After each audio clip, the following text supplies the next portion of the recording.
Anders had spent 15 years cleaning wells in the cold, gray region around Studená. He knew every village, every abandoned farm, and every dangerous shaft hidden under rotten wooden planks. Studená was a dying town, its streets empty by noon, its houses leaning against each other like tired old men. Snow fell for 8 months of the year, and the rest was mud and silence. Anders worked alone, driving his old truck from one job to the next, carrying ropes, buckets, and a rusty winch that had belonged to his father. He did not ask questions. He did not make friends. He simply cleaned the wells, pulled out dead animals, broken tools, and sometimes old bones that could have been animal or human. He never kept anything he found. Until that Tuesday in late autumn. A woman he did not know knocked on his door at dawn. She was thin, wrapped in a gray wool coat that looked too large for her. Her name was never given, and Anders did not ask. She pointed to a property on the edge of the forest, a house that had been empty for more than a decade. The owner had died, she said, and now the new owners wanted the well cleaned before winter froze everything solid. Anders took the job because the pay was good and because he liked the silence of abandoned places. He drove to the house at noon, parked near a collapsed fence, and walked through tall, dry weeds that scratched his boots. The house was made of dark stone, with a slate roof that had caved in on one side. All windows were broken or boarded up. The door hung on one hinge, opening to a kitchen filled with fallen plaster and the smell of damp earth. Anders did not go inside. He walked straight to the back garden, where he found the well under a tangle of wild rose bushes. The stone rim was cracked, and the wooden cover had rotted away years ago. He set up his winch over the opening, tied a heavy metal bucket to the steel cable, and let it drop. The bucket hit water after a long fall, deeper than he expected. He began the slow work of pulling up debris. For the first hour, he brought up mud, leaves, and a broken bird's nest. Then the bucket caught on something heavy. Anders pulled with all his strength, and the cable groaned as a large object broke the surface. It was a leather suitcase, dark brown, strapped shut with a belt that had almost dissolved. Water poured from every seam. Anders dragged it onto the frozen grass and sat down to catch his breath. He should have thrown it back. He knew that. But something in the shape of the suitcase, the way it resisted opening, made him curious. He cut the belt with his knife and forced the two latches open. Inside, wrapped in oilcloth to keep the water out, was a woman's diary. The pages were yellowed but still readable. A small cloth bag held several human teeth, each one wrapped separately in old newspaper. Anders felt his stomach turn cold. He had seen death before. He had pulled up a child's shoe from a well in the next valley, and a man's wedding ring from another. But teeth were different. Teeth were personal. Teeth meant someone had suffered. He opened the diary to the first page. The handwriting was small and neat, written in blue ink that had faded to a pale gray. The name on the inside cover was Alina. She wrote about her life in Studená, about the long winters and the kindness of a man she called only Ulrich. Anders read page after page as the sun sank behind the hills. Alina had moved to Studená 15 years ago, looking for work. She found Ulrich instead.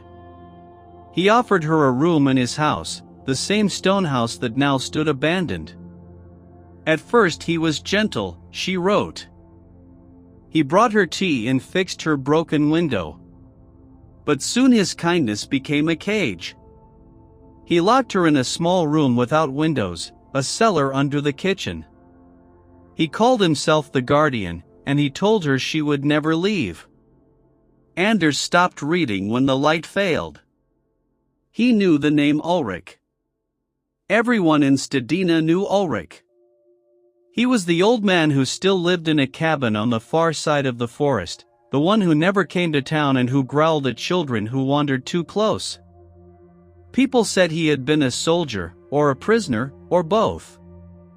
No one knew for sure. What they knew was that Ulrich did not like visitors, and that his property was marked with no trespassing signs. Anders also knew that Sheriff Radovan never went near Ulrich's land. Radovan was a heavy man with small eyes, known for ending investigations quickly and asking few questions. He had been sheriff for 20 years. Nothing bad ever happened in Studená, according to Radovan. Anders wrapped the diary in a clean rag and put it in his truck. He left the suitcase open next to the well, with the teeth still inside. He would decide what to do tomorrow.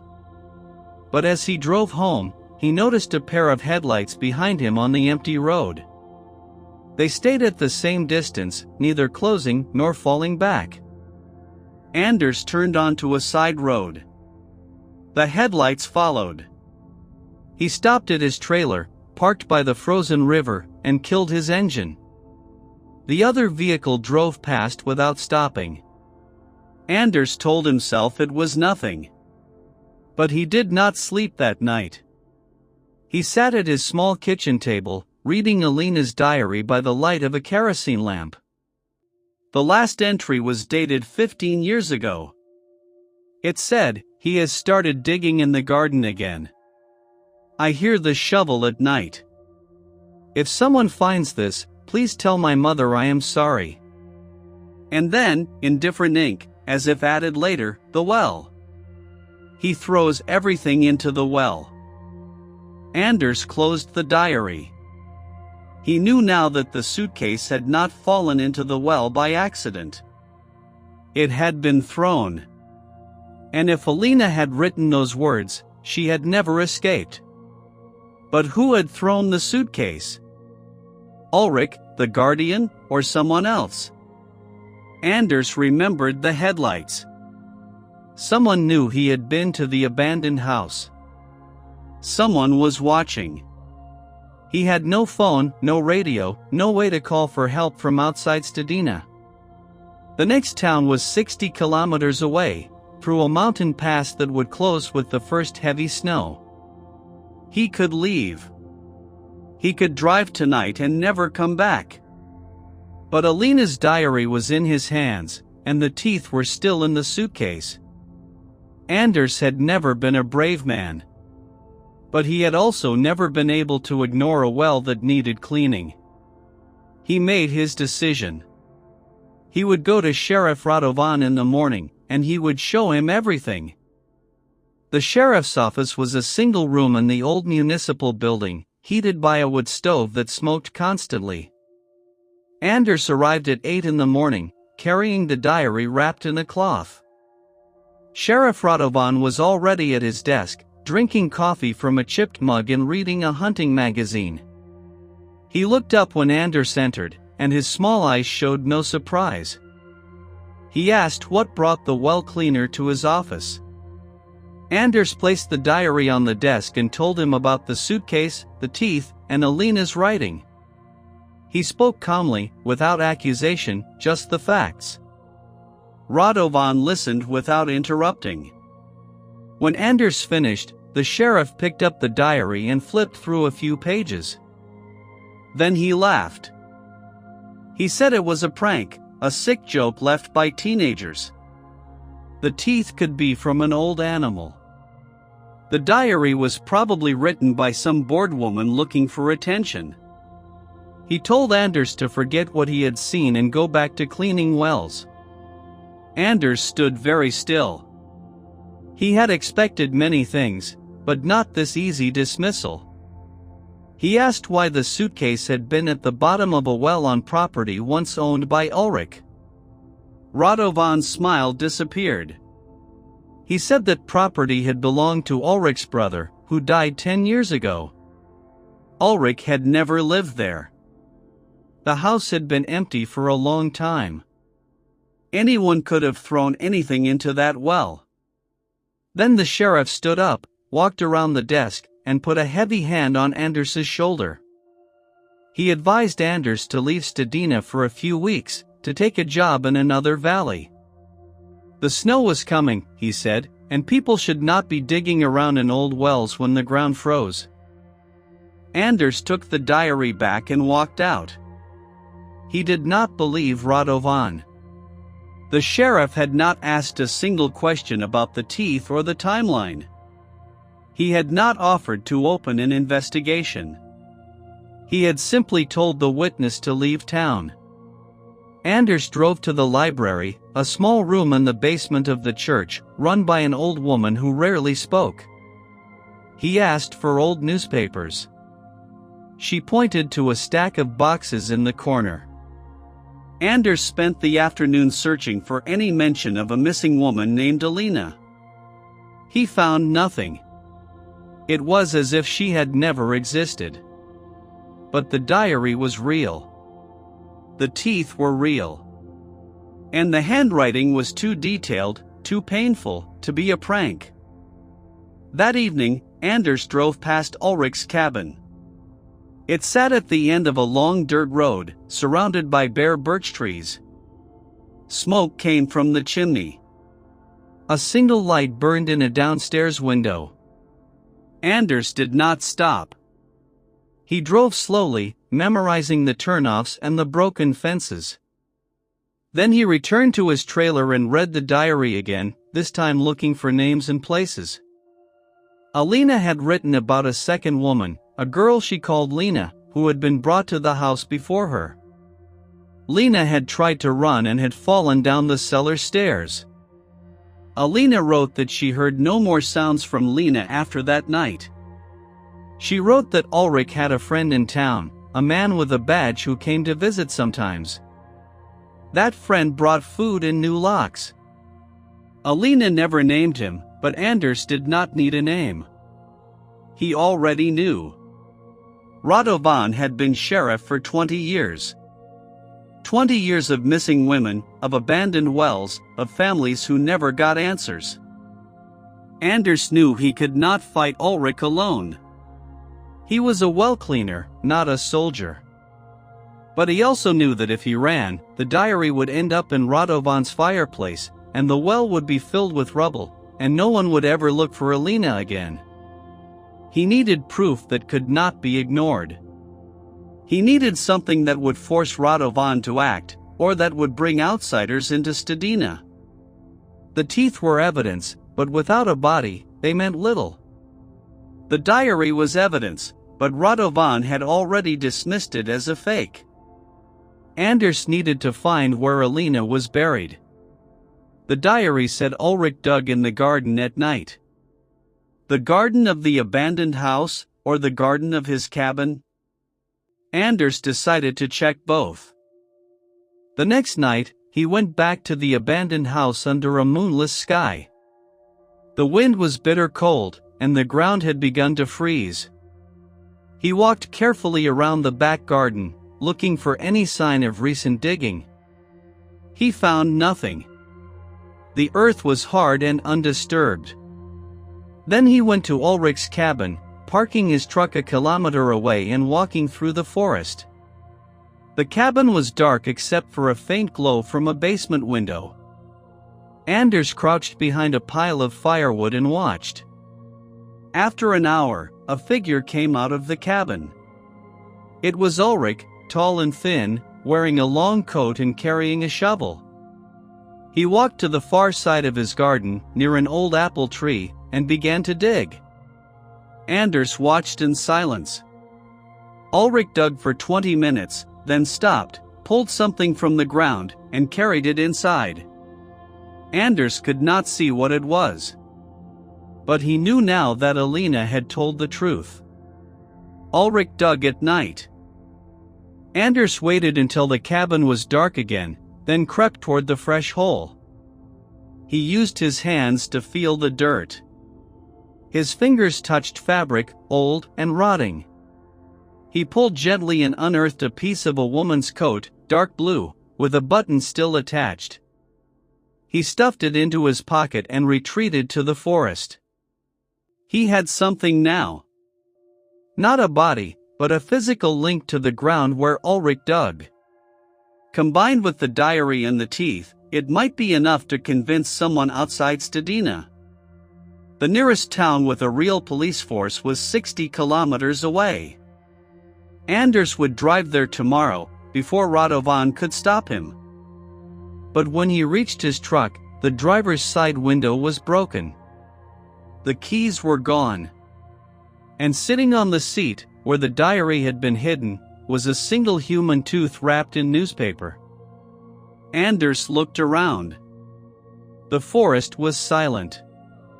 He started walking back towards Studená, knowing that Radovan or Ulrich had found him. Someone wanted him to stop. Someone wanted him to disappear like Alina. Anders had no weapon, no phone, and no ride. He had only the diary inside his coat and the piece of blue fabric in his pocket.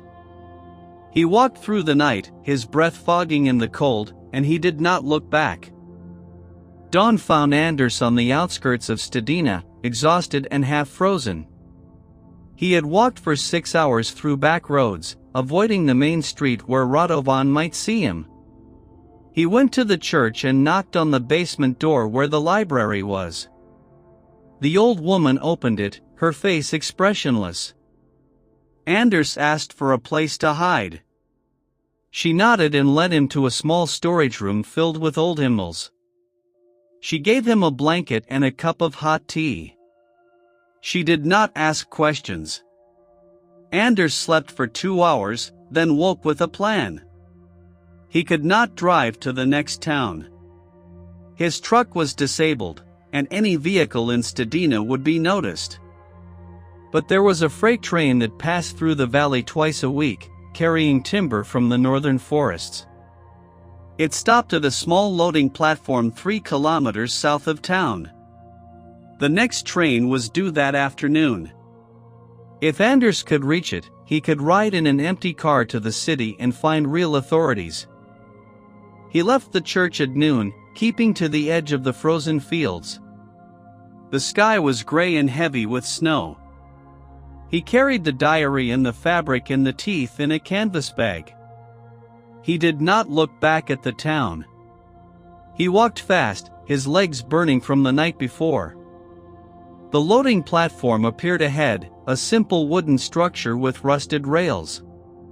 The train was not there yet.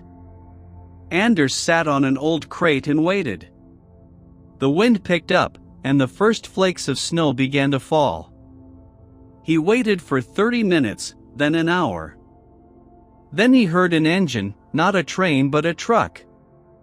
A blue pickup rolled onto the gravel road near the platform.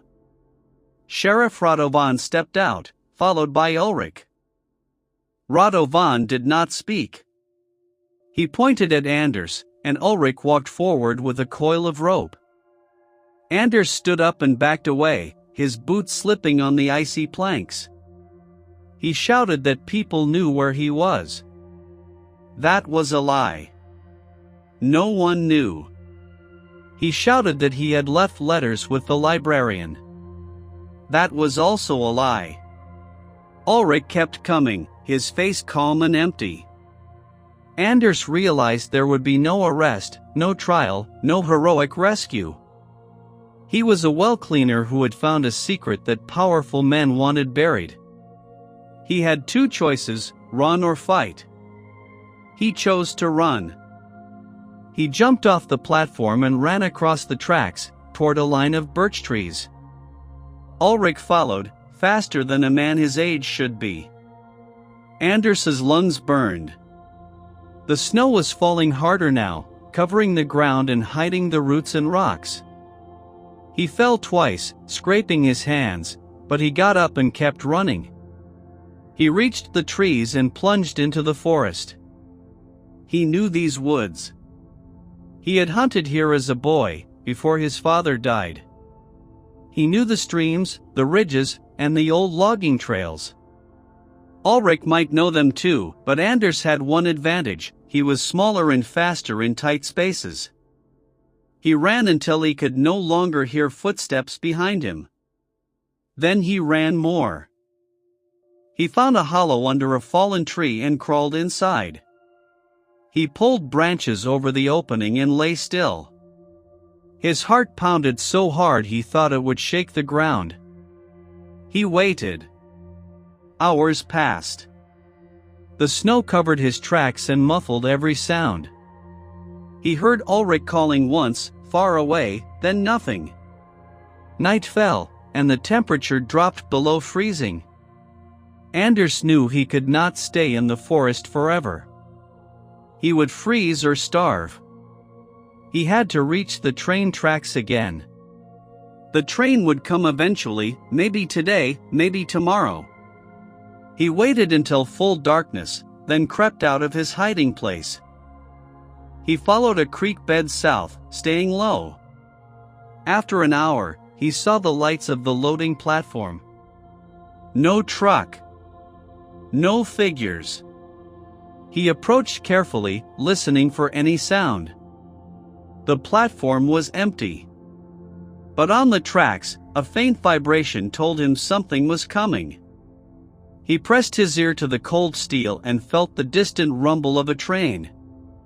He stood on the tracks and watched the darkness. A headlight appeared, small and far away, growing larger. The freight train was moving slowly because of the snow. Anders waved his arms, but the engineer did not see him. He had to jump. When the first car passed, he ran alongside and grabbed a metal ladder on the side of a boxcar. His fingers slipped. He grabbed again, pulled himself up, and swung onto the narrow platform between two cars. He lay there, gasping, as the train carried him away from Studená. The ride lasted 4 hours. Anders stayed hidden between the cars, clutching his canvas bag. The train stopped twice to let other trains pass, then continued through the night. It arrived at a small city in the early morning.